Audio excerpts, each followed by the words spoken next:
उत्तर प्रदेश सरकार ने वित्त वर्ष 2026 से 27 के लिए अब तक का सबसे बड़ा बजट पेश किया है।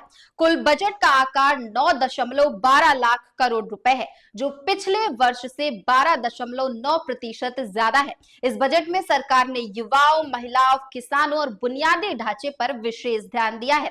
सबसे पहले युवाओं के लिए बड़ी खुशखबरी है। इस बार 10 लाख युवाओं को रोजगार देने का ऐलान किया गया है।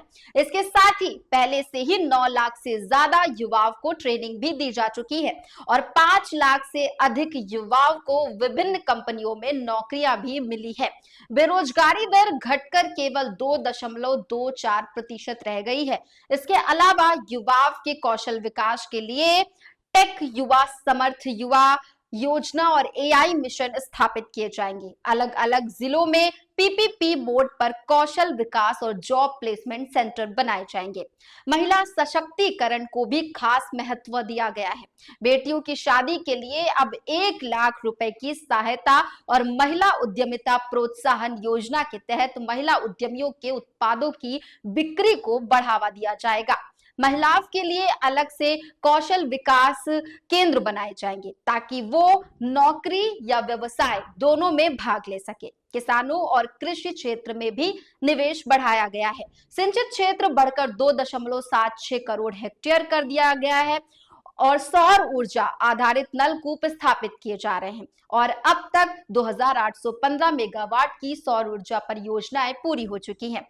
इसके अलावा एग्री एक्सपोर्ट हब स्थापित किया जाएगा, जिससे कृषि उत्पादों का निर्यात आसान होगा। प्रति व्यक्ति आय भी बढ़ी है। वर्ष 2016 से 2017 में ये 54,564 रुपए थी, जो 2024 से 25 में 1,09,884 रुपए और 2025 से 26 में लगभग 1.20 लाख रुपए होने का अनुमान है। गरीबी उन्मूलन के मामले में लगभग 6 करोड़ लोग बहुआयामी गरीबी से बाहर आए हैं। एसडीजी इंडिया इंडेक्स में यूपी ने 29वें स्थान 2018 से 19 से सुधार कर 18वें स्थान यानी 2023 से 24 हासिल किया है।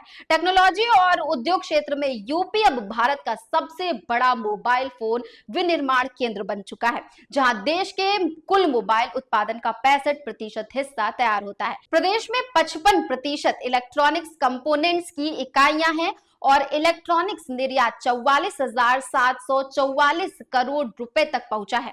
स्टार्टअप रैंकिंग में यूपी को लीडर श्रेणी मिली है और लगभग 50 लाख करोड़ रुपए के एमओयू हस्ताक्षर हो चुके हैं।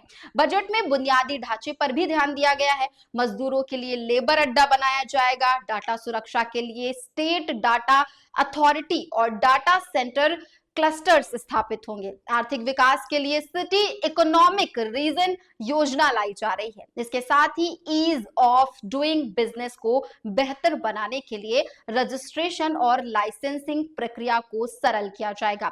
इस प्रकार यूपी बजट 2026 न सिर्फ आर्थिक विकास बल्कि युवाओं, महिलाओं, किसानों और उद्योगों के विकास की दिशा में भी बड़ा कदम है। सरकार का लक्ष्य है कि यूपी को $1 ट्रिलियन की अर्थव्यवस्था बनाने की दिशा में तेजी से आगे बढ़ाया जाए। ये बजट साबित करता है कि प्रदेश की सरकार सर्वांगीण विकास, रोजगार, महिला सशक्तिकरण और बुनियादी ढांचे के सुधार के लिए गंभीर है और भविष्य में यूपी की आर्थिक स्थिति और जीवन स्तर में सुधार होगा।